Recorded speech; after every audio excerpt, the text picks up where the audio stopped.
Mes bien-aimés dans le Seigneur, bonsoir. Nous sommes bien dans notre rendez-vous de chaque vendredi de l'émission de Message de Pentecôte. Nous avons notre invité, le révérend pasteur Moïse, qui va nous parler encore ce soir à ce qui concerne il n'y a plus de condamnation à ceux qui sont à Jésus. Bonsoir, pasteur Moïse. Oui, bonsoir, ancien. Comment allez-vous? Dans la grâce de Dieu. Alléluia. Vous avez passé une belle journée aujourd'hui? Dans la grâce de Dieu. Amen, amen. Comme nous venons de l'annoncer à tous nos internautes, aujourd'hui encore, vous allez le parler de la parole de Dieu. Dieu a mis un message spécial pour donner aux enfants de Dieu qui nous suivent partout dans le monde entier. Raison de plus, je vous invite partout où vous êtes d'incliner nos têtes afin de prier avant de commencer toute chose dans le nom de notre Seigneur Jésus-Christ. Seigneur, nous te disons merci parce que tu es le Dieu de gloire. Tu as permis toi-même qu'en ce moment nous soyons devant toi pour parler à ton peuple. Seigneur, bénis ces moments merveilleux que tu nous as donnés au nom de Jésus. Je remets en ce moment ton serviteur, l'instrument que tu t'es choisi aujourd'hui pour parler à ton peuple, afin que le message qu'il va transmettre en ton peuple, que cela soit un message de paix et d'amour qui va toucher les âmes afin de ramener les âmes à la repentance pour la gloire de ton nom au nom de Jésus. Je m'oppose, ô Seigneur de gloire, contre toute puissance du ténèbre qui voudrait faire obstacle à ce message, qu'il soit arrêté et jeté dans les abîmes au nom de Jésus. Nous voulons voir, Seigneur Jésus, glorifié à travers ce message que tu vas parler à ton peuple dans le nom de Jésus. Prends tout contrôle par la puissance du Saint-Esprit afin que Christ Jésus soit glorifié dans toutes choses. Dans le nom de Jésus, notre Seigneur et Sauveur, nous t'avons ainsi prié. Gloire et louange à toi, Seigneur Jésus-Christ. Amen. Merci, pasteur. Comme vous le savez, comme il s'agit d'un message spécial que Dieu a donné encore ce soir pour parler à son peuple, je dois vous laisser encore plein plateau de vous entretenir avec les enfants de Dieu, vraiment librement, selon le Saint-Esprit, la façon qu'il va vous pousser à parler. Et après, nous allons commenter ce qu'il faut soulever comme certains points, comme d'habitude, dans le nom de notre Seigneur Jésus-Christ. Je vous laisse plein plateau.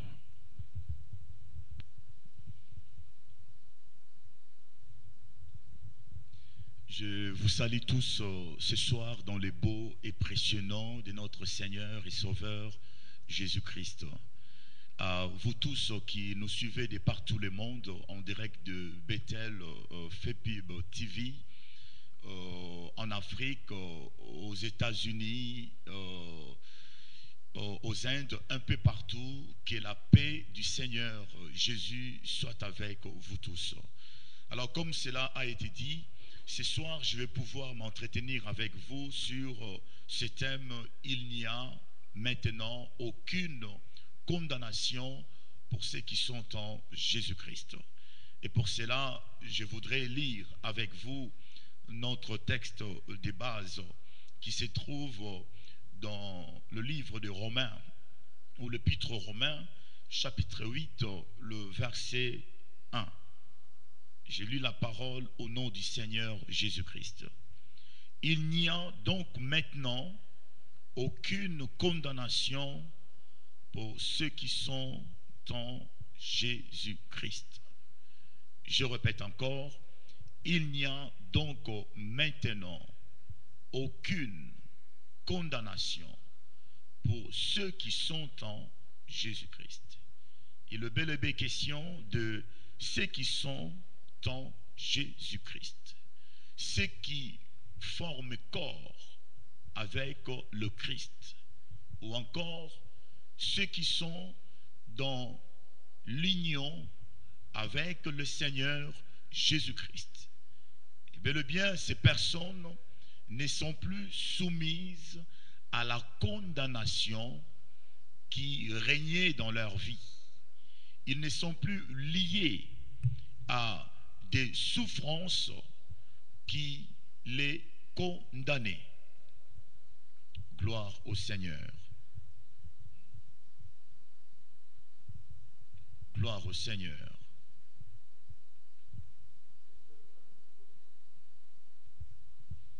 Gloire au Seigneur. Bien-aimés dans le Seigneur, comme je le disais, plus de condamnation pour ceux qui sont unis à Christ. Être unis à Christ, ça nous donne déjà l'idée des mariages avec lui. Ceux qui ont fait corps, ceux qui ont fait mariage avec le Seigneur Jésus-Christ, ces gens-là ou ces personnes ne sont plus sous la condamnation. Du fait que la Bible parle d'il n'y a donc maintenant, c'est maintenant. Le maintenant, dans le langage de Dieu, c'est maintenant, demain, après-demain, jusqu'à l'éternité. Toute ta vie, c'est le maintenant. Tu vis dans le présent avec le Seigneur. Donc, durant ces temps de ta vie terrestre avec le Christ, tu n'es plus sous la condamnation. Parce que avant de se retrouver dans cette position favorable, il est vrai que vous étiez sous la malédiction. C'est ce que la Bible appelle la malédiction adamique. Et la Bible dit que tous ont péché et sont privés de la gloire de Dieu. Mais réalisez une chose, c'est que la parole de Dieu nous révèle que c'est lui qui nous a connus d'avance, qui vous a connus d'avance, nous avait appelés. Et quand il nous a fait son appel, nous avons répondu favorablement à Dieu. En lui répondant ainsi, la Bible nous dit, ceux qu'il a appelés, il les a justifiés. Ceux qu'il a justifiés, il les a glorifiés. Donc vous comprenez tout de suite que avant de rencontrer le Seigneur ou avant d'être réconcilié avec lui, bien-aimés, vous étiez des hommes et des femmes mortes. Vous étiez des personnes qui vivaient sous les jougs de l'esclavage. Vous étiez des personnes qui vivaient dans la peur de la mort. Parce que vous n'aviez personne pour vous secourir. Vous n'aviez personne pour vous comprendre. Personne pour vous épauler. Personne pour être comme une colonne d'appui. Alors certainement, vous marchiez comme des aveugles. Parce que la lumière n'était point en vous. Vous marchiez dans les ténèbres. C'est ça que la parole de Dieu est en train de dire. Que cette parole qui est venue dans le monde, cette parole est la lumière du monde. Cette parole était la lumière des hommes. La lumière a lui dans les ténèbres, mais les ténèbres ne l'ont point reçue.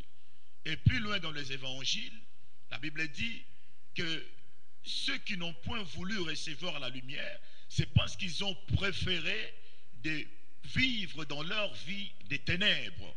Or, la vie des ténèbres est une vie de mort, est une vie de souffrance, est une vie de condamnation, parce qu'elle est une manière de vivre qui ne plaise pas à Dieu, qui ne s'accommode pas à la manière de vivre de Dieu ou à la manière dont Dieu voudrait que nous vivions sur cette terre. Parce que quand il nous a créés ou quand il nous a introduits dans les temps, il ne nous a pas introduits pour être séparés de lui. Mais nous remarquons une chose dans les Écritures, à partir de la Genèse, que l'homme de l'amour de Dieu a désobéi à la parole de son Créateur en écoutant une autre voix, en écoutant la voix du serpent. Il s'est compromis. Et tout de suite, il y a eu une séparation entre l'homme et Dieu. C'est une histoire que beaucoup de gens connaissent. Mais si ce soir, le Saint-Esprit nous pousse à parler sur ce verset 1 du chapitre 8 aux Romains, il n'y a donc maintenant aucune condamnation pour ceux qui sont en Jésus-Christ. C'est aussi pour nous rappeler que dès les jours où nous sommes entrés dans les eaux des baptêmes, la Bible dit que nous avons revêtu Christ. Voilà pourquoi j'insiste pour dire que ceux qui sont en union avec le Seigneur, ils ne sont plus dans la condamnation. Mais pour ceux qui se désunissent avec le Seigneur Jésus, bel et bien, la condamnation est là. Le Romains 7, verset 4, la Bible nous dit, par conséquent, mes frères, vous aussi, vous avez été mis à mort pour la loi, au moyen du corps du Christ, pour être à un autre, celui qui s'est réveillé d'entre les morts, afin que nous portions du fruit pour Dieu. C'est ça que je disais avant-hier, sur ce plateau, lorsque nous nous entretenions sur le thème de deux sortes de baptêmes, le baptême d'eau et le baptême d'esprit. Là, le Seigneur est en train de nous révéler que depuis le jour de notre mort, où nous fûmes morts dans les eaux des baptêmes, depuis ce jour-là, la mort même qui était en nous, la malédiction même qui pesait en nous, depuis ce jour-là, toutes ces choses n'existent plus. Depuis ce jour-là, ni le prince des ténèbres, ni les sorciers, ni les magiciens n'ont plus de pouvoir sur nous, ni des gens qui nous maudissaient par des imprécations, des mauvais sorts qu'on jetait sur vous, n'ont plus de pouvoir. Pourquoi? Parce que maintenant, il y a une réconciliation qui a été faite avec le Père. Là, veut dire que Dieu était dans le Fils, réconciliant le monde avec lui-même. Dieu, dans le Fils, nous réconcilions avec lui-même. Et aujourd'hui, par les moyens de l'Évangile, combien se sont réconciliés avec Dieu? Combien sont retournés dans la maison de Dieu? Combien de ceux qui étaient enchaînés par les puissants du monde des ténèbres sont libérés, délivrés et introduits dans le royaume des cieux? Combien sont délivrés de la puissance des ténèbres par Dieu le Père et transportés dans le royaume de son Fils bien-aimé Jésus?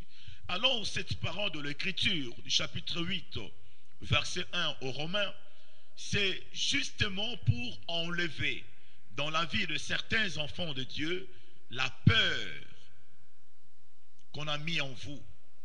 Parce qu'il y a beaucoup de choses qui circulent, beaucoup de choses qui se disent, que oui, même si tu es chrétien, sache que tu es toujours lié. Même si tu es chrétien, sache que tu es toujours dominé. En tout cas, je le comprends dans ce sens-là. Donc, tu es toujours sous la malédiction. Donc, il faut faire certaines choses pour sortir de là. Comme si la parole de Dieu est mensongère. Comme si Dieu ment. Comme si Jésus n'est pas la vérité. Le Seigneur est en train de dire aux apôtres que si cela n'était pas vrai, je vous l'aurais dit. Quand la Bible dit, il n'y a donc maintenant aucune condamnation pour ceux qui sont en Christ, il faut le croire.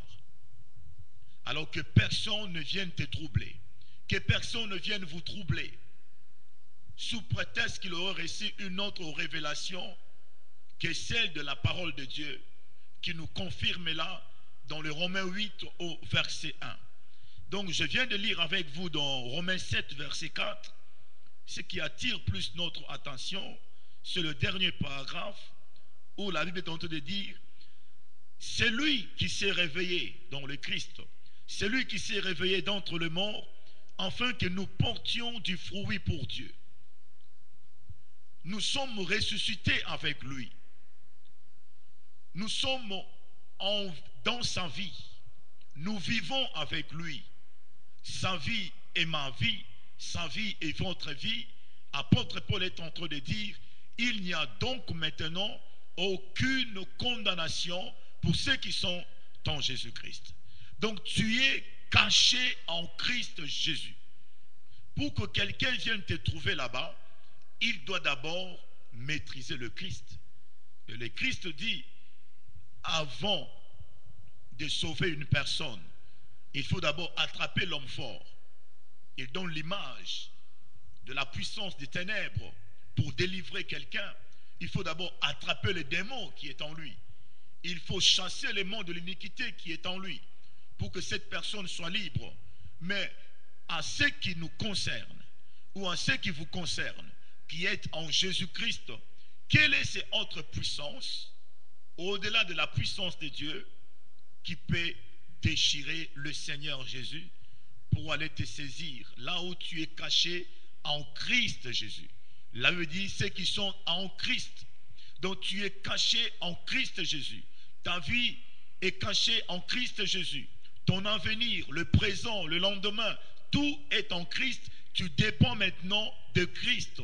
Tu dépends de Dieu. Tu ne dépends plus de ceux qui avaient le pouvoir sur toi. Ainsi, cette parole vient encore booster notre confiance que nous devons avoir en Dieu le Père. Nous devons faire totalement confiance en Dieu. Parce que étant en ce Dieu qui est puissant, qui est fort, qu'est-ce que nous pouvons encore manquer? Qu'est-ce que nous pouvons faire qui ne puisse point avoir du succès? Quelle est cette activité que vous pouvez entreprendre sans pouvoir aller de l'avant ou être compétitive, même si les autres faisaient la même chose que toi? Mais du fait que vous êtes en Christ Jésus, il y aura toujours une différence. Il faudrait qu'on voie réellement la différence qui existe entre ceux qui servent Dieu et ceux qui ne le servent pas. La différence doit être flagrante entre ceux qui vivent en Christ et ceux qui ne le sont pas.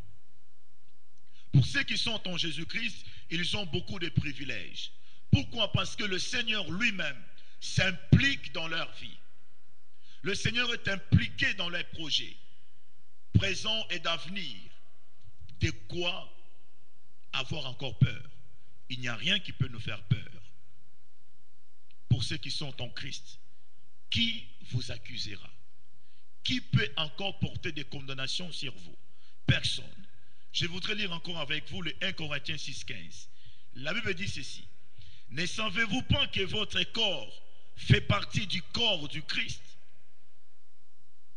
Prendrai-je donc des parties du corps du Christ pour en faire des parties d'un corps des prostituées? Jamais de la vie. Apôtre Paul dit jamais de la vie. Il parle d'abord pour lui-même. Il ne peut plus reculer. Il ne peut plus faire un pas en arrière, car il sait que si il s'est désuni avec le Christ Jésus, son corps là, ou votre corps, qui était autrefois l'habitation des démons, ou de plusieurs sortes de maladies, l'habitation de plusieurs malédictions, votre vie va être encore plus pire qu'avant. C'est ça que le Seigneur Jésus dit, que lorsqu'on a chassé un esprit mauvais, l'esprit mauvais va dans le désert. Et dans le désert, ne trouvant pas la paix, il y rentre pour voir la maison d'où il a été chassé. Dès qu'il trouve que la maison est vide, qu'est-ce qu'il fait? Il va chercher les 7 autres esprits méchants. Ils le reviennent et il signale que la condition de cet homme va être plus pire qu'avant. Voilà pourquoi les enfants de Dieu ne doivent pas se négliger dans le Seigneur. Vous ne pouvez pas vous déconsidérer. Vous ne pouvez pas vous minimiser ou vous sous-estimer. Parce que celui qui est en Christ, sa vie a totalement changé et il faut l'accepter comme ça et faire de démarches, s'investir davantage dans le Seigneur afin de connaître tes droits en Christ Jésus. Dans ce que nous venions de lire ici, cela nous exprime que nous sommes dans d'autres droits qui n'est plus le droit du monde. Dans les droits de Dieu, nous avons droit d'être en paix. Nous avons droit d'être en bonne santé. Nous avons droit de la réussite. Nous avons droit d'une percée authentique, pas à la manière du monde, mais à la manière de Dieu. Et pour que toutes ces choses réussissent, le Saint-Esprit, par le serviteur de l'Éternel, apôtre Paul, est en train de nous révéler ici que à partir du moment où nous sommes unis à Christ, nous ne nous appartenons plus à nous-mêmes. Vous ne vous appartenez plus à vous-même. Donc votre vie appartient à Dieu et votre corps devient l'habitation de Dieu.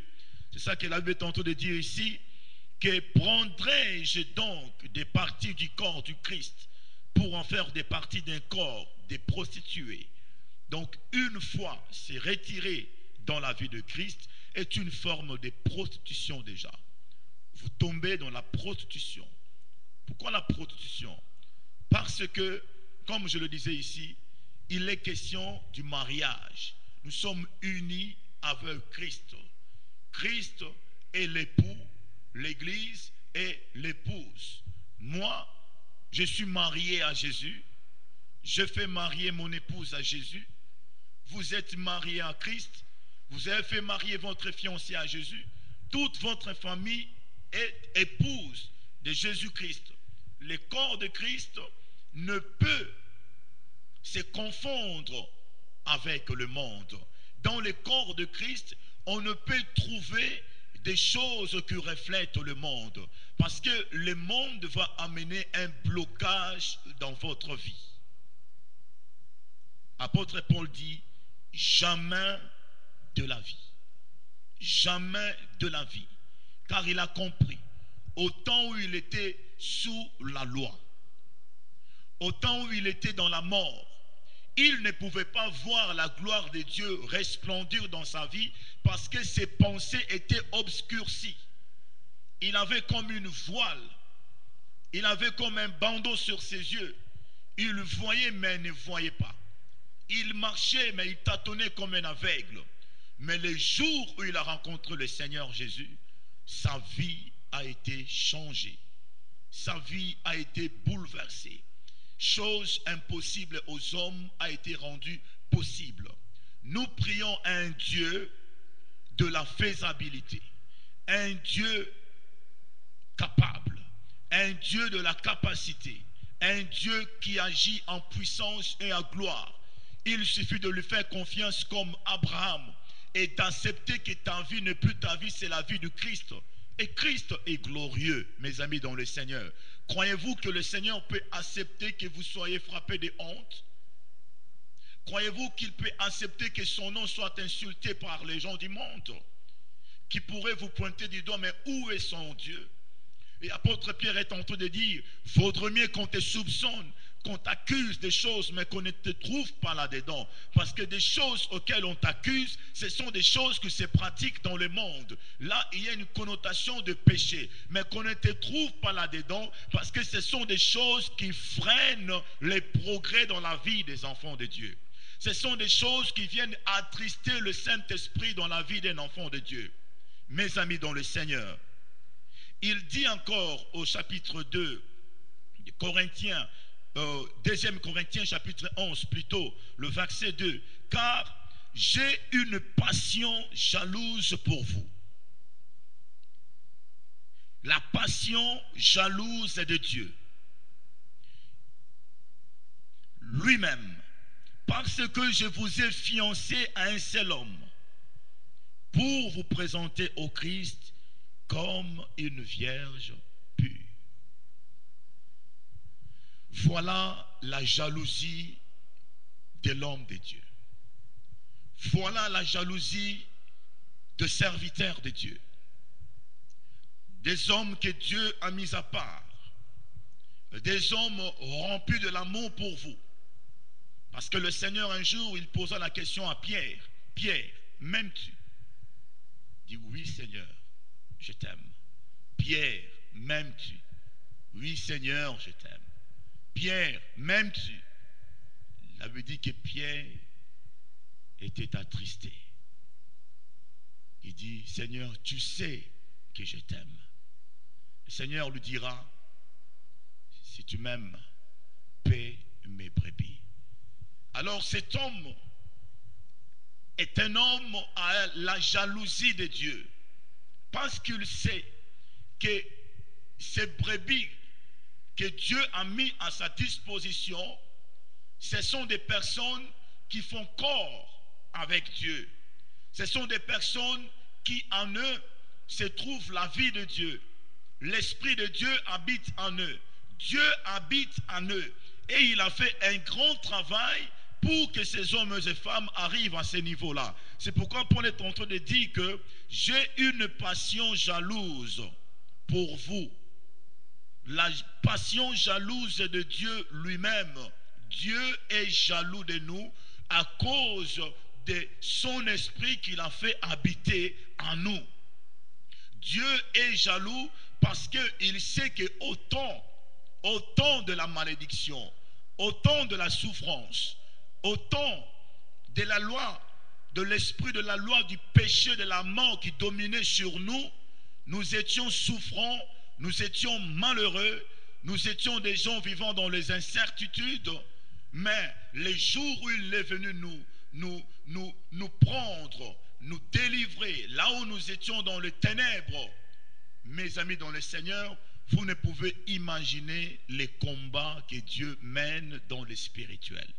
Si le Seigneur vous ouvre les yeux pour voir ce qui s'est passé au moment de votre délivrance, personne ne reculerait encore.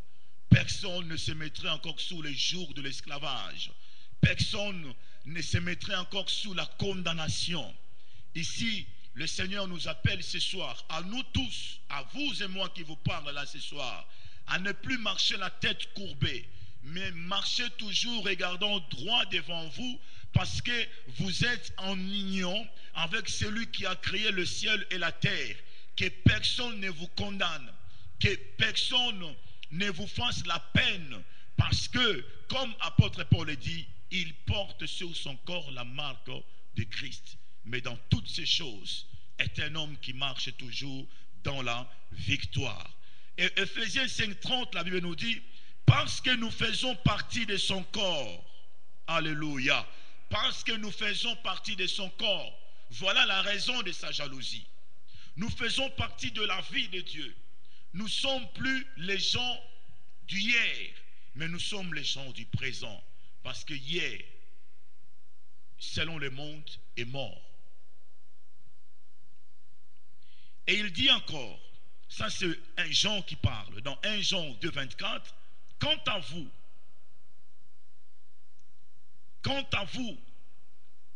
qui demeure, quant à vous qui demeurez en vous, ce que vous avez entendu dès les commencements. Si ce que vous avez entendu dès les commencements demeure en vous, vous demeurerez vous aussi dans le Fils et dans le Père. Bien-aimés, demeurez dans cette parole. Demeurez dans toutes les prescriptions qui vous ont été dites par les serviteurs du Seigneur. Ne négligez pas la parole de Dieu. Ne négligez pas la parole de Dieu est une puissance.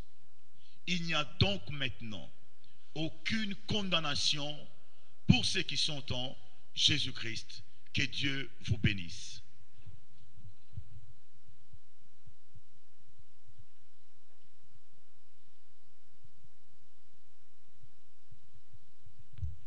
Merci l'homme de Dieu pour ces messages vraiment très édifiants que vous venez de nous édifier avec. Que Dieu vous bénisse vraiment. Amen. Dans le nom de notre Seigneur Jésus-Christ. Seigneur Jésus. Comme nous avons dit, on aurait à soulever certains points pour éclaircir encore davantage les enfants de Dieu dans des questions. Notre passage ou notre verset principal a été dans le Romains 8:1. Donc maintenant, il n'y a aucune condamnation à ceux qui sont à Jésus-Christ. La première question est qui, pasteur, quelle est cette condamnation qui était aux gens qui n'étaient pas en Seigneur Jésus-Christ? La condamnation qui est encore actuellement sur des gens qui ne sont pas en Christ Jésus, c'est la mort éternelle. C'est une séparation permanente avec Dieu. C'est la privation de la gloire de Dieu resplendissant dans leur vie. Donc c'est l'obscurantisme total. Ils sont sous l'emprise permanente de Satan. Voilà, cette condamnation, c'est la séparation avec Dieu. La Bible dit que tous ont péché et sont privés de la gloire de Dieu. Donc ils sont privés de la présence de Dieu. Ils ne sont pas dans la présence de Dieu. Donc tous ceux qui ne sont pas dans la présence de Dieu, ils sont condamnés à la mort. Parce que loin de Dieu, il n'y a pas de la vie. Ils sont condamnés à la mort, pas simplement une mort spirituelle. C'est aussi une mort qui s'exprime dans leur vie de tous les jours. Une mort qui est là permanente dans leurs entreprises, dans ce qu'ils font au niveau de la famille. Il y a la mort. Mais certaines personnes ne verraient pas qu'ils sont dans la mort. Parce que Lucifer leur ferait croire toujours qu'ils sont bien, qu'ils sont en bonne santé, qu'ils n'ont rien à craindre, et pourtant, ils sont dans la mort. Donc que personne ne vous trompe, ceux qui ne sont pas en Jésus-Christ, bien que vivants, vous êtes morts. C'est ça que le pasteur nous le confirme maintenant. Et nous voulons encore soulever, toujours dans ces versets que vous nous avez parlé, pasteur. Donc s'il n'y a pas condamnation, donc il y a justification. Exactement. Comment ces gens-là sont justifiés? C'est ce que je disais ici. Ces gens-là, ils sont connus de Dieu. Dieu les connaît malgré qu'ils sont dans cet état de mort. Et dans cette situation, ce n'est pas un rejet radical de la part du Seigneur. Parce que la Bible dit, car Dieu a tant aimé le monde qu'il a donné son Fils, afin que quiconque croit en lui ne périsse pas, mais qu'il ait la vie éternelle. Donc Dieu ouvre une porte permettant à toutes ces personnes de pouvoir s'approcher de lui. Donc là, il n'y a pas vraiment un rejet total. Dieu continue toujours à aimer les mondes. Voilà ce que je peux vous répondre par rapport à votre question. Donc, ce que je peux comprendre maintenant, donc même ceux qui ne sont pas en Jésus-Christ sont toujours dans l'amour de notre Seigneur. Oui, ceux qui ne sont pas en Jésus-Christ sont toujours dans l'amour de Dieu, car Dieu a tant aimé le monde. Et la Bible dit que là où il y a beaucoup de péchés, la grâce de Dieu abonde. Donc la main de Dieu reste toujours tendue vers les gens du monde, afin qu'ils répondent à son appel. Et quand ils répondent à son appel, donc ils se reconnaissent comme des personnes mortes.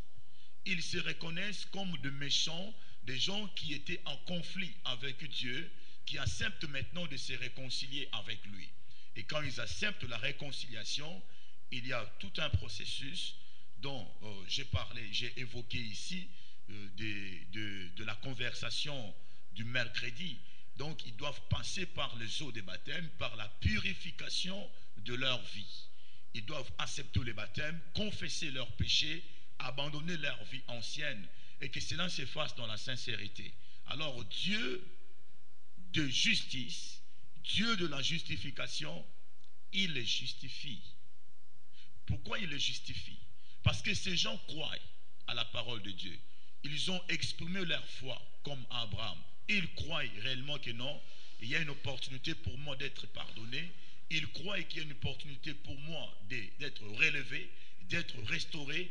Dieu voit réellement que non, non, cet homme, cette femme me fait confiance. Parce que croire en Dieu, il faut d'abord que celui-là qui parle de Dieu croie que Dieu existe. Mon juste vivra par la foi. Alors, en venant de Dieu le justifie. Abraham crut et il fut justifié. Donc quiconque croit est justifié et pardonné. Plus de condamnation sans préjudice. Et après être justifié, il y a encore autre chose qui vient par après. Merci pour cet éclaircissement, pasteur. En vous entendre parler, je peux comprendre, il y a aussi union du corps avec le Christ. Parce que si moi je vis, ce n'est plus moi qui vis, c'est le Christ qui vit en moi. Comme nous entendons la déclaration de l'apôtre Paul.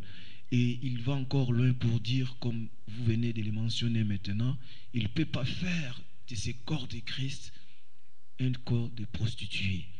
Comment il est possible, pour que les enfants de Dieu comprennent encore un peu plus bien, comment est-il possible de faire corps avec le Christ? Là, c'est le principe de l'élévation qui vient de Dieu. Pourquoi j'utilise le mot élévation? Parce qu'après être justifiés, eux qui sont justifiés, ils sont glorifiés. Ils sont glorifiés pourquoi? Pour répondre à l'autre parole de l'Écriture qui dit que si notre évangile est voilé, elle est voilée pour ceux dont le Dieu de ce siècle a aveuglé l'intelligence pour qu'ils ne voient point resplendir la gloire de Dieu. Ils sont glorifiés. Pourquoi? Parce que le Dieu de gloire, Dieu de toute puissance, par son esprit de puissance, vient habiter dans leur vie. Il vient faire corps avec lui. Voilà pourquoi j'ai parlé ici d'une union de mariage. Que ceux qui sont unis en Christ, dans l'union avec le Seigneur, comme époux, et toi comme épouse de Christ, Église, épouse de Christ, donc tu es glorifié dans la gloire de Dieu. Pourquoi? Parce que celui qui est glorieux habite en toi.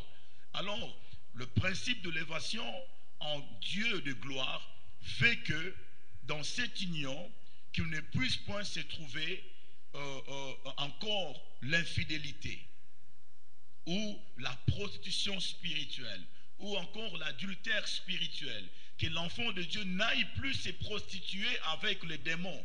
Donc aller se prostituer avec le démon, c'est une trahison, c'est accepter encore que les démons qui habitaient ton corps autrefois viennent encore te tourmenter. C'est ça que je dis ici, quand l'esprit méchant est chassé, selon la parole du Seigneur, il va dans le désert, ne trouvant pas la paix, il prend les 7 autres démons plus méchants que lui. Parce qu'au préalable, il est venu voir, la maison était vide. Et là, il lui rentre, la condition de la personne devient de plus en plus médiocre. Là, cette personne n'est plus dans la gloire de Dieu. Cette personne n'est plus glorifiée. On va tout de suite constater la médiocrité spirituelle dans sa vie. Pourquoi? Parce que Dieu le quitte en ce moment-là.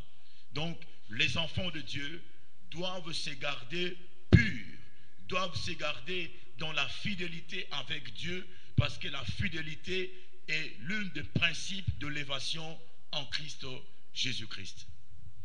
Merci, pasteur.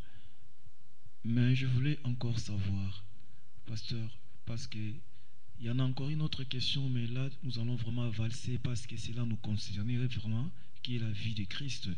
Mais en vous entendre parler, le message que vous venez de nous parler, j'entends que ça réunisse des choses qui sont très capitales. Donc là, j'attends la nouvelle naissance et j'attends aussi le message de la Pentecôte. Parce que d'après tout ce que vous venez d'expliquer, sans être né de nouveau, né de l'eau et d'esprit, il est impossible d'être justifié sans la présence du Saint-Esprit dans votre vie, parce que Christ vient faire habitation en nous. Comme la parole nous dit, nous sommes le temple de Dieu, l'habitation de son esprit. Donc il habite en nous. Donc il nous est difficile, sans passer par l'eau du baptême, sans passer par le baptême du Saint-Esprit, d'être justifié. C'est vrai, c'est une parenthèse que nous ouvrons ici pour montrer que ce fut la première des démarches. Le Seigneur nous a parlé par l'un de ses serviteurs, ou vous a parlé, après avoir écouté le message de l'évangile, vous avez accepté, vous avez cru au Seigneur, vous êtes baptisé, et après être baptisé, c'est là nous parlons de croire, la foi, croire en la parole du Seigneur. J'ai la foi, je crois que je peux être pardonné, alors j'accepte le baptême. Le baptême qui n'est pas un simple geste visuel ou un simple acte passager, mais dans lequel se trouve aussi un grand mystère. Donc le fait de me faire baptiser, c'est d'accepter la purification du corps. Par cette purification du corps, le Seigneur nous demande la séparation radicale d'avec le monde. Et quand cette séparation s'est faite avec le monde, plus d'union avec les démons, ni les anges dessus. Donc le divorce est consommé en ce moment-là. Maintenant, je suis adopté dans la maison de Dieu. C'est pourquoi la Bible dit qu'il leur a donné le pouvoir de devenir enfant de Dieu. Parce qu'avant, je n'étais pas enfant de Dieu. J'étais enfant du diable. Je faisais les œuvres de Satan qui était mon père dans le monde. Mais maintenant que je suis en Christ, le monde est passé. Ce père-là n'est plus mon père. Les démons n'ont aucune influence dans ma vie. Maintenant là, le Saint-Esprit vient habiter dans ma vie. Alors, après cette étape-là, le Seigneur a voulu, par son serviteur apôtre Paul, de sensibiliser le peuple de Dieu, de leur faire comprendre que vous n'êtes plus des gens d'autrefois. Vous êtes des gens, des personnes recréées. Vous êtes des personnes qui ont une autre vie. Dans cette vie, vous ne devez plus avoir peur, car il semble que le frère de Rome, parce que c'est une lettre qui est adressée aux gens de Rome, des croyants, des chrétiens de Rome, et de par l'histoire des Romains, nous voyons que l'évangile était arrivé vers eux. Parce que de ce côté ici en Rome, c'était du paganisme. Ils ne connaissaient pas les seigneurs. Donc, apôtre Paul voulait le rassurer par l'esprit qu'il n'était plus dans la condamnation. Même des gens qui ont peur des sorciers, qui ont peur des marabouts, qui ont peur des mauvais sorts, des tas de choses qui peuvent leur arriver. Le Seigneur est en train de leur affirmer que vous n'êtes plus dans cette condition-là de vie. Parce que maintenant, votre intelligence n'est plus voilée. Maintenant, vous voyez la gloire de Dieu resplendir dans votre vie. Donc, étant né de nouveau dans la maison de Dieu, vous n'appartenez plus à Satan.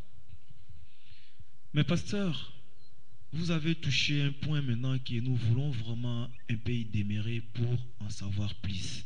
Parce qu'il y a beaucoup des enfants de Dieu qui sont dans la confusion totale à ce qui concerne ces phénomènes. Parce que la parole de Dieu nous le déclare, c'est écrit noir et blanc.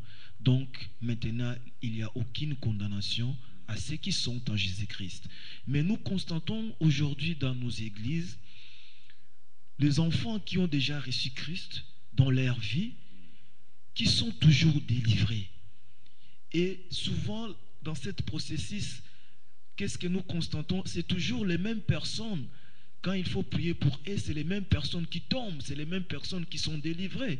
Et ces mêmes personnes déjà prétendues être des véritables chrétiens, les gens qui ont abandonné leur vie en Jésus-Christ. Qu'est-ce qui fait cela?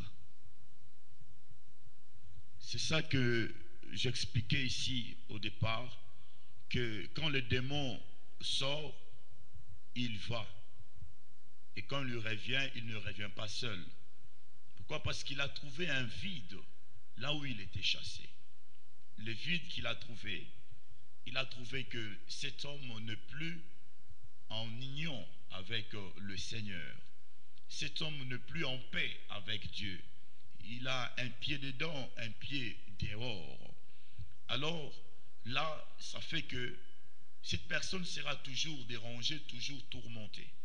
Mais il est inquiétant de voir que non, un enfant de Dieu qui doit tout le temps passer par la délivrance, là, il y a un problème. Il y a quelque chose que lui-même connaît, il doit confesser, il doit abandonner cette mauvaise manière de vivre pour que cela ne lui arrive plus. Parce que c'est un frein, c'est un blocage. Donc, tu es délivré aujourd'hui, on chasse les démons, tu sors, tu reprends encore tes habitudes, les démons reviennent, tu reviens, on chasse encore les démons, tu repars. Donc, tu n'as pas envie de vivre, tu n'as pas envie de progresser, tu n'as pas envie de percer. Donc, tu es responsable de tes propres défaites. Tu es responsable de tes propres blocages et de tes propres souffrances. Pourquoi? Parce que tu ne veux pas marcher correctement avec Dieu. C'est pourquoi Paul a posé la question, prendrai-je les membres du corps de Christ pour en faire les membres de Satan? Donc il dit jamais, jamais, jamais de la vie. Donc celui qui est en Christ, ce n'est plus lui qui vit, c'est Christ qui vit en lui.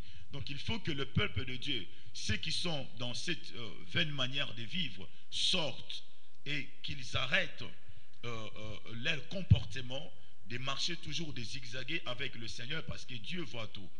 Rien de ce qui se fait sous le soleil n'est voilé devant les seigneurs. C'est un problème, c'est un problème que beaucoup d'hommes de Dieu en parlent souvent. C'est une question qui revient toujours sur la table. Mais ce soir, nous voulons quand même informer aux gens qui sont dans des pratiques obscures, mais qui se font tout le temps délivrer. Ça ne vaut pas la peine de venir pour qu'on puisse te délivrer, parce qu'il y a un risque aussi. Parce que quand le main de l'homme de Dieu tombe sur toi, et que toi, dans ton cœur, tu n'es pas sincère dans ta démarche avec Dieu, c'est encore là du charbon de feu qui se met encore sur ta tête. Parce que tous ceux qui vivent selon le monde sont en inimitié avec Dieu, sont ennemis avec Dieu. Donc là, je fais la comparaison avec ce que le Seigneur dit dans sa parole, qu'il faut toujours faire du bien à ses ennemis, parce que ce sont des charbons de feu que tu mets sur leur tête. Alors toi, tu es en inimitié avec Dieu et tu viens encore solliciter la bénédiction de Dieu. Mais ça sera toujours des charbons de feu sur ta tête. La raison pour laquelle il faut abandonner des mauvaises vies, s'efforcer, reconnaître que non, sans le Saint-Esprit en moi, je ne pourrais pas vivre correctement avec Dieu, prier, demander pour que la loi de l'esprit de vie t'assujettisse. Pasteur, je vais vous poser une question qui est purement technique, parce que les écrits nous en parlent, qu'il n'y a donc maintenant aucune condamnation à ceux qui sont en Jésus-Christ. Et donc nous voyons que ceux qui sont à Jésus-Christ sont justifiés. Cette justification est une délivrance réelle et palpable. Maintenant, ceux qui sont à Jésus-Christ, c'est dont la Bible a déclaré qu'il n'y a plus une condamnation pour eux. Est-ce que ces gens-là peuvent être encore condamnés et tourmentés par les démons, par les esprits impurs? Ces gens ne peuvent plus être condamnés. Ce ne sont plus des simples gens. Ce ne sont plus des gens comme tout le monde. Certainement, ils portent le même corps avec tout le monde, mais ils ne sont pas comme tout le monde. Parce qu'il y a Dieu dans leur vie, et un chrétien ne peut plus être possédé par un démon, ne peut plus être habité par les puissants du monde des ténèbres. Un chrétien réellement convaincu, converti, qui a donné toute sa vie à Christ Jésus, cet homme et une femme de Dieu ne peut plus être habité par le prince de l'air. Parce que la Bible dit que quand le malin viendra comme un fleuve, l'Esprit de Dieu le mettra en fuite. Et le Seigneur donne à ses enfants le pouvoir de chasser le démon, parce qu'il dit, voici le signe qui accompagneront ceux qui auront cru. À mon nom, ils chasseront le démon. Alors pourquoi le Seigneur commence avec les démons? Parce que ce sont les démons qui tourmentaient sa vie. Et pendant ces temps de tourment, il n'avait pas le pouvoir de pouvoir s'en libérer, s'en défaire de ces liens des ténèbres. Maintenant, Jésus lui donne la possibilité. Quand ils viennent, tu peux maintenant résister. C'est pourquoi nous combattons avec les armes offensives et défensives. Nous combattons avec la parole de pureté. Nous combattons avec la vérité. Nous combattons avec Christ. Donc, un enfant de Dieu ne peut pas être habité par le démon. C'est vrai que certaines choses peuvent laisser entendre que les démons sont en train de jouer là, mais les démons jouent. Ils font des bêtises, mais ils ne sont pas dans la vie de l'enfant de Dieu. Donc il faut que l'enfant de Dieu se relève, se réveille et comprenne que non, il est temps. Voilà pourquoi je lirai Romains 13, verset 12. La Bible dit, la nuit est avancée, le jour s'est approché. Rejetons donc les œuvres de ténèbres et revêtons les armes de la lumière. Donc, celle ou celui qui est revêtu des armes de la lumière, les ténèbres n'a point d'autorité sur sa vie. Oui, pasteur, je vais encore m'appuyer sur le verset que vous venez de lire. C'est très capital. Parce que ceux qui sont justifiés, c'est à qui il n'y a plus aucune condamnation. Est-ce qu'ils sont permis à leur tour de condamner les autres, comme nous sommes en train de voir aujourd'hui? que les gens, soi-disant entre guillemets justifiés, qui ont Christ dans leur vie, jetaient les sorts aux gens, jetaient les gens dans les bouteilles. On en a entendu parler partout de l'opération Moulangui. Est-ce que ces pratiques-là est conforme à ces versets que vous venez de lire? Si je me rappelle bien, nous avions déjà abordé ces points dans l'autre émission. Ce sont des pratiques non bibliques. Nous n'avons pas vu les apôtres faire de telles choses. Mais seulement, je voudrais rappeler l'amour de Dieu. Car Dieu a tant aimé le monde. Il a donné son Fils afin que quiconque croit en lui ne périsse point, mais qu'il ait la vie éternelle. Donc le chrétien et le serviteur du Seigneur ont cette responsabilité d'évangéliser le monde. Parce que dans le monde, il y a tout le monde. Il y a des gens de toutes catégories, il y a des gens qui appartiennent à des différentes classes sociales. Toutes ces personnes sont invitées à entrer, à adhérer dans l'alliance avec Dieu, à entrer dans l'amour de Dieu. Donc c'est la responsabilité de tout croyant converti d'apporter la parole de Dieu autour de lui. Il ne peut pas condamner les gens. Jésus dit, ce n'est pas pour la condamnation que je suis venu. Le Fils de l'homme n'est pas venu pour condamner, il est venu pour sauver. Donc dans la nouvelle alliance, nous ne condamnons pas, mais nous pardonnons.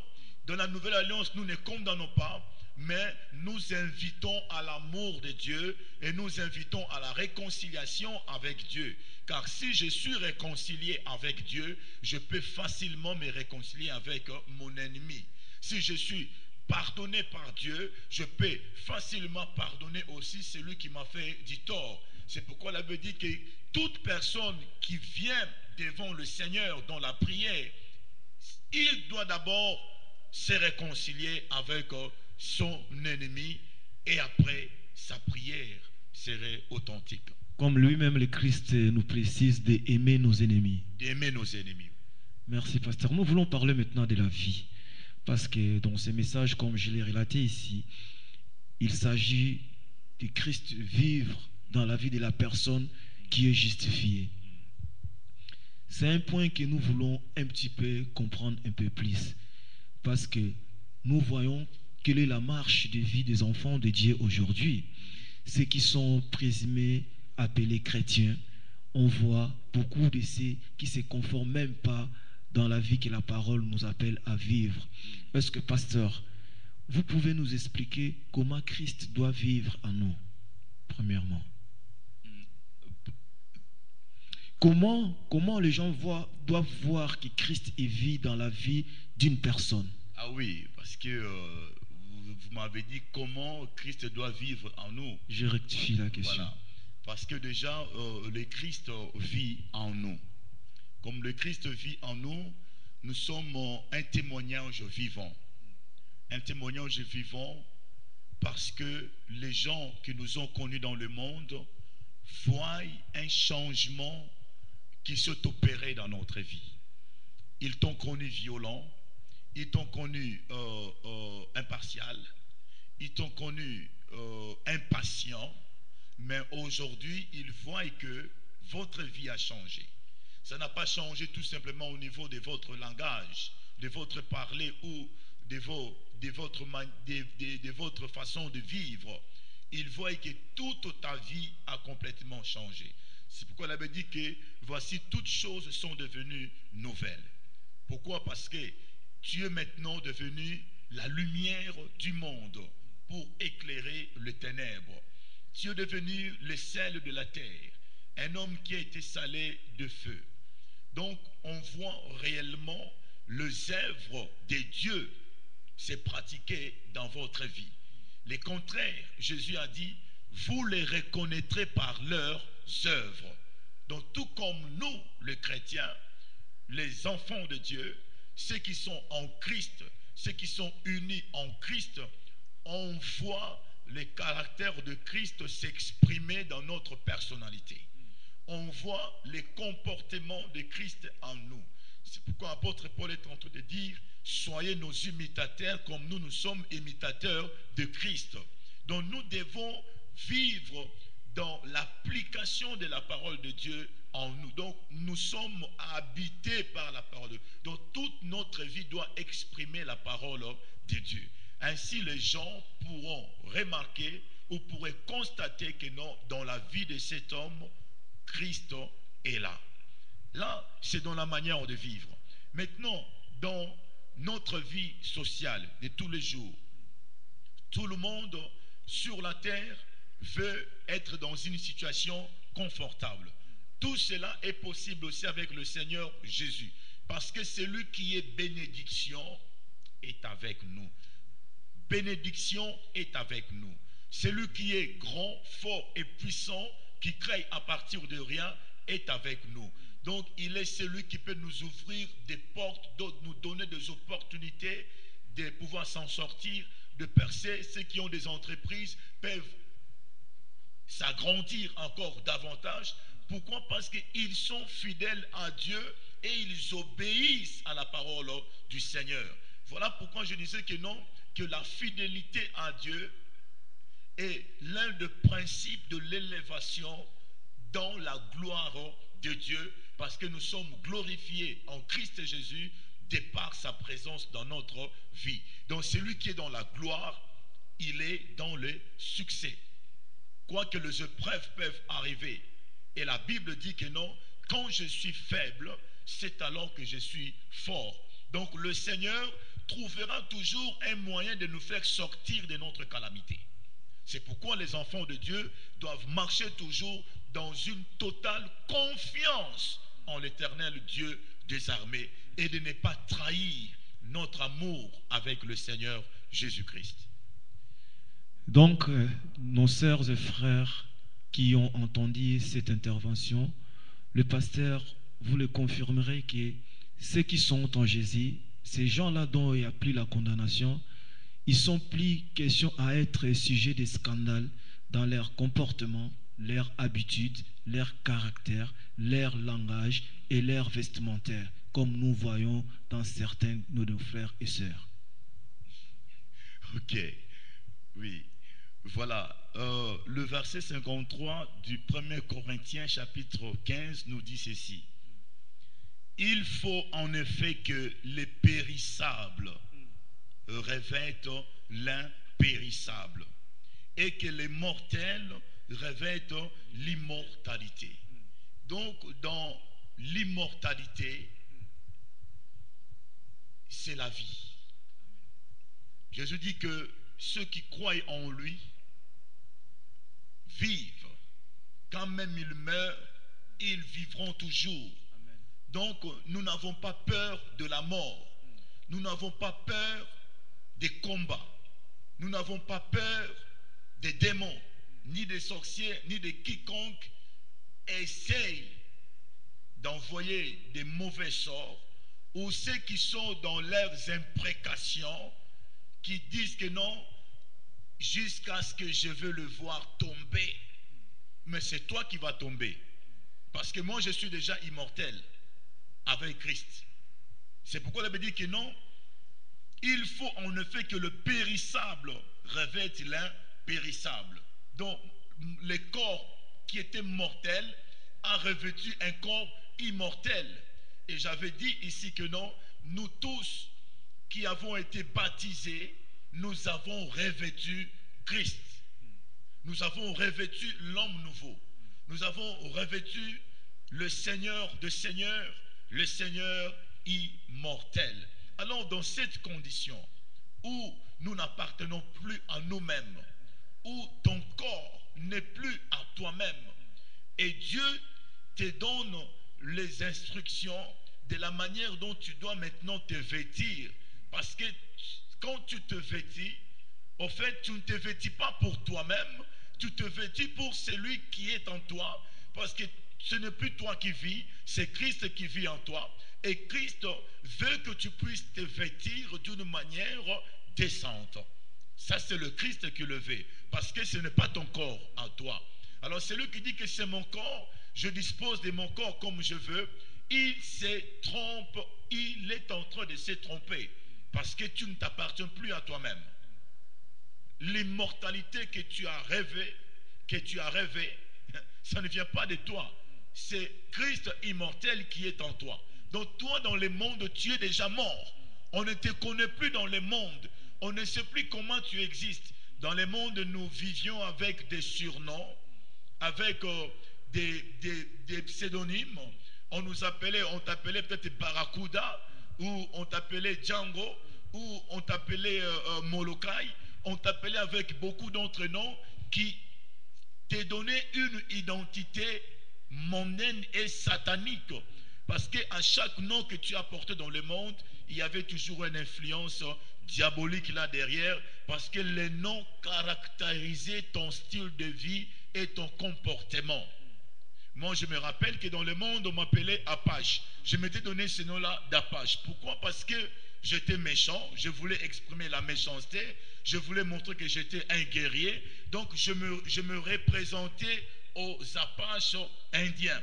Mais vous voyez que derrière les mots Apache, les Apaches, c'était des gens, il y a l'esprit Apache, c'était des gens qui étaient là tout le temps en consultation avec le monde des ténèbres. C'était des guerriers. Donc toi, tu acceptes pour que l'esprit guerrier des Apaches vienne habiter en toi. C'est pourquoi lors de délivrance, nous chassons aussi les esprits guerriers. Donc maintenant, en Christ, nous sommes devenus des chrétiens.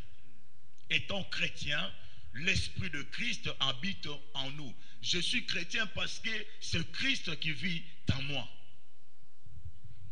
C'est vrai, je vais encore insister pour ce que le pasteur vient de nous dire. Nos frères, respectez les Christ qui habitent en vous.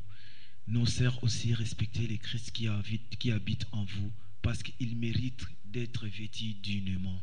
Ils méritent vraiment d'être témoignés en vous dignement. Et pour clore notre émission, parce que nous nous approchons vers la fin de notre émission, quel conseil, quel est le mot de la fin que l'homme de Dieu, à travers tout ce que vous venez d'édifier le peuple de Dieu, que vous pouvez le dire?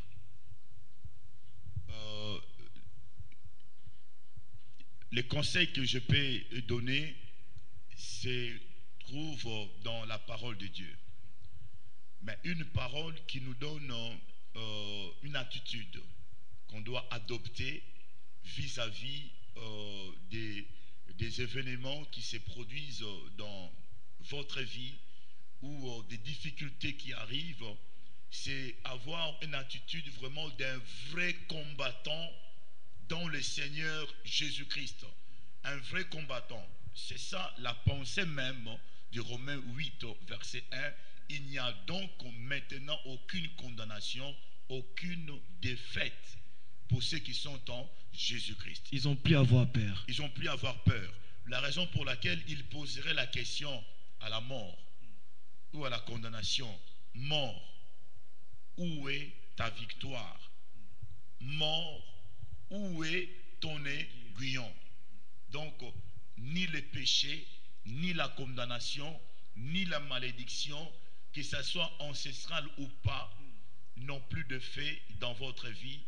Donc, conseil, marchez dans la fidélité, marchez dans la certitude, marchez dans la crainte de l'Éternel, parce que, mes amis dans le Seigneur, celui qui obéit et qui a crainte du Seigneur, la première bénédiction, c'est la richesse, la gloire et la vie. Que Dieu vous bénisse. Merci mes bien-aimés, vous avez entendu l'intervention du révérend pasteur Moshe Ngoyi Moulolo. Donc ceux qui sont en Jésus-Christ, donc maintenant la Bible nous l'a confirmé, il n'y a aucune condamnation. Donc vous n'avez pas à avoir peur des sorciers, c'est les sorciers qui doivent avoir peur de vous. Vous n'avez pas à avoir peur des marabouts, c'est les marabouts qui doivent avoir peur de vous. Vous n'avez pas à avoir peur du monde du ténèbre parce que vous êtes les enfants de la lumière. C'est les ténèbres qui vont avoir peur de vous. Nous sommes vraiment bénis de ce message très puissant que l'homme de Dieu nous a édifié avec. Voilà pourquoi je vous donne encore l'honneur de bénir les enfants de Dieu qui nous ont suivis dès le début jusqu'à ce moment, au nom de Jésus, dans une prière. Nous allons prier pour vous. Seigneur Jésus, nous voulons te bénir, nous voulons te rendre toute la gloire ce soir pour ta parole qui a été donnée, cette parole que tu as envoyée pour ton peuple, que ta parole le guérisse, que ta parole le restaure, que ta parole le rassure. Dans ton nom puissant, Jésus-Christ, au nom puissant de Jésus, Seigneur, que ceux qui s'estimaient encore être dans la condamnation, et oui, nous ôtons la condamnation dans le nom puissant de Jésus. Ceux qui sont encore sous le fief amer du diable, nous proclamons leur délivrance au nom de Jésus. Quiconque nous suit, Seigneur, qui est malade en ce moment même, qu'il reçoit sa guérison au nom puissant de Jésus. Que le cœur brisé soit dans la consolation du Saint-Esprit au nom puissant de Jésus. Des familles brisées soient reconstituées et relevées par la puissance du nom de Jésus. Je proclame ta parole sur ton peuple. Je proclame ta parole sur cette femme et cet homme qui a suivi cette parole, qu'il n'y a donc maintenant aucune condamnation pour eux qui sont en Christ Jésus. Et cela, je le proclame encore une fois au nom puissant de Jésus-Christ.